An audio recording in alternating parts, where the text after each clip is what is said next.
Ascension Hospital, we're going to get serious right now. So for the next 10 minutes, let me put on my timer. For the next 10 minutes, we're going to get serious about cyber attacks. All right?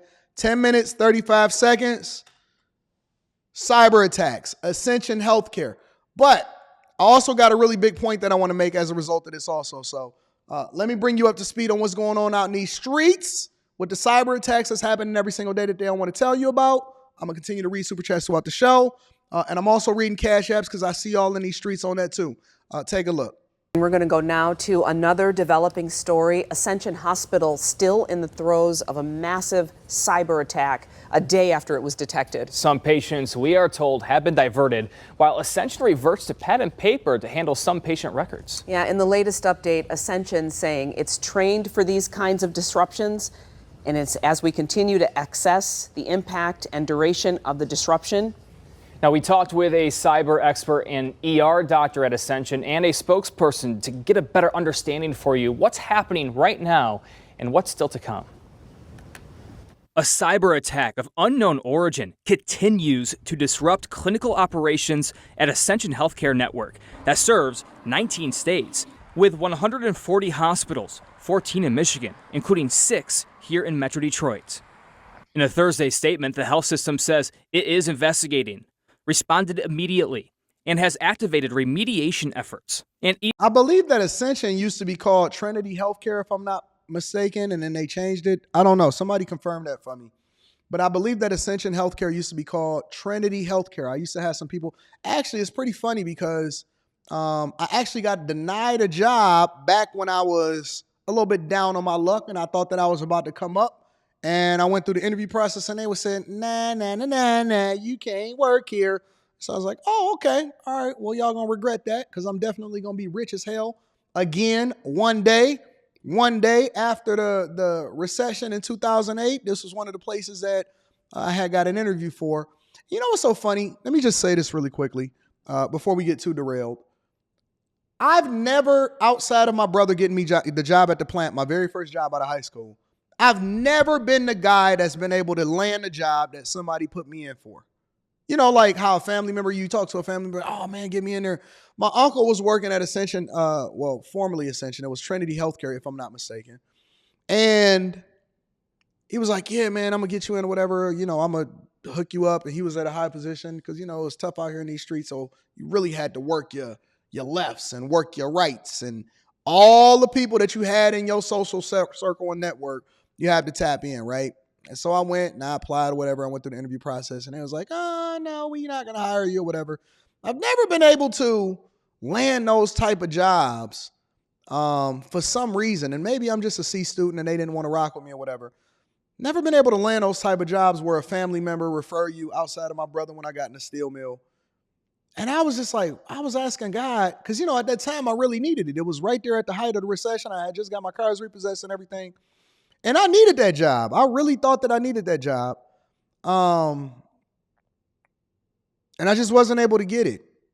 And I prayed about it because I've always had a great relationship with God. And I was talking to God about it. And God said, nah, you got to get it on your own because you don't want nobody to ever come to you and say that you owe them something, or that you don't want nobody ever to say that you didn't do it on your own. And that was an epiphany for me. You know, like I heard it clear as day. God was talking to me that day. And I know y'all don't believe in people having a relationship with God, but he said, nah, you can't get it that way. You got to get it on your own. So can't nobody say that you owe them. And I was just like, you know, at the time I'm thinking to myself, no, I just really need this job so I can make sure that my family is taken care of. But we had to get it the long way. We had to get it out the mud. And so I always use that as motivation, and I use the no's. And I leverage that as motivation to push myself. And there was plenty of places that then tried to recruit me after I had gotten to certain spaces in my life, especially within the Metro Detroit area, because one thing that we always had was kind of a talent drain. So people would come here, you know, get their education, go to the University of Michigan, go to Michigan State, stuff like that. And then they would leave and go to different places like Atlanta and all of that. And, you know, I started to really become the man in social circles, especially within my network, once I started hitting my stride. And I didn't believe that they could afford me at that point. And so it was almost like the joke's on you. And I always believed that it was always better to get it on my own because I didn't want nobody to ever hold nothing against me. I didn't want nobody to hold nothing over my head. And I kind of still had that sentiment to this day. It's like, if I don't get it on my own, or I don't want no handouts, or I don't want nobody trying to hook me up. I don't want hookups. I don't want none of that. I just want to get it out the mud. I want to provide you a service. If you feel like that service is sufficient, then, obviously I'm going to be compensated accordingly, and I'm going to just rock out like that. But I don't want nobody giving me nothing. If you see value in what we do, I don't even ask y'all to hit the Cash App or Super Chats.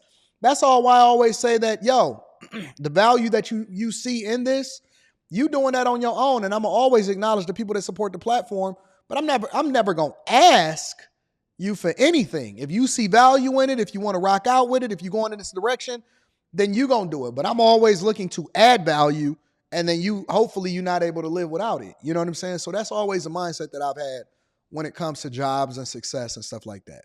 ER doctor in the Southeast Michigan system telling us today they've been told to expect systems to be down for the next 2 weeks, and they've had to override medication dispensing machines for patients.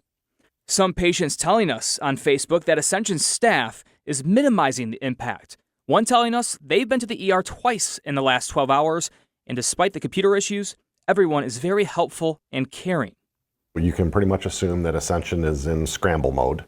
Scott Bailey is a Metro Detroit-based data security expert with extensive experience. So we've done one of the largest healthcare data breaches in Michigan. We did one of the largest breaches of a public utility here in Michigan. So those were all both very significant. On the forensic side, I was brought in on the Oklahoma City bombing. And let me also say that there's nothing wrong with being referred or being brought in for the job. I just don't want to be hooked up. You see what I'm saying? It's a difference. If you bringing me in because I'm referred, but I'm also qualified to do the job, and you're not just getting it for me because it's a hookup, that's one thing, because it is important to network, and people do things because they like you when you're a cultural fit, not just because you're best for the job. But at the same time, I don't want to get it just because you put me in for it. I want you to see the value that I bring to the organization and that I'm going to bring for you. And then that's why you bringing me in, because you see it as a benefit to you into the organization, not because you're trying to hook me up. I will never take a job based off of a hookup unless it gets down to 2008 again. Let me just be clear. But at this point in my life, you know what I'm saying? I don't want no hookups, And if I do get hooked up, I want to make you look really, really good, because I appreciate you for even putting me in that position. I did work on the Kwame Kilpatrick case. I'm the digital forensic e-discovery consultant to the Attorney General's office for the Flint water crisis. Is it possible that the breach is active right now still?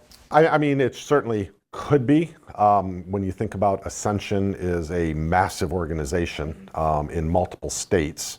Some threat actors, when they actually get into a system, they will be putting or try to put backdoors into that system. What does this mean for the system? What's happening for the patients and for the caregivers at Ascension? Either they're down because of the cyber attack directly, meaning possibly a ransomware attack that's encrypted the systems, or they were deliberately turned down to prevent further damage. They're having to now go back to, what a lot of people today would call the Stone Age, 1980, when everything was done by pencil and paper. It's certainly not the first cyber attack aimed at a healthcare system. Change Healthcare, paying out $22 million for a February ransomware attack, and Bailey believes a payout is the likely motivation for the attack on Ascension 2. Let me pivot for a second and show something else before we move over into the next thing, because Ascension is located in multiple different states, not just Michigan, not just Chicago. It's in a lot of places.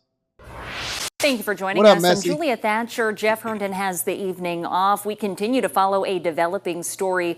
Nurses at Ascension Via Christi are shedding light on an apparent cyber attack at local hospitals. The emergency rooms not accepting patients from 911 calls. Tonight, KSN's Adam Orduna is live at Via Christi St. Francis. Adam, what is the latest? Julia, a spokesperson from Ascension did confirm that there were disruptions within clinical operations throughout the hospital.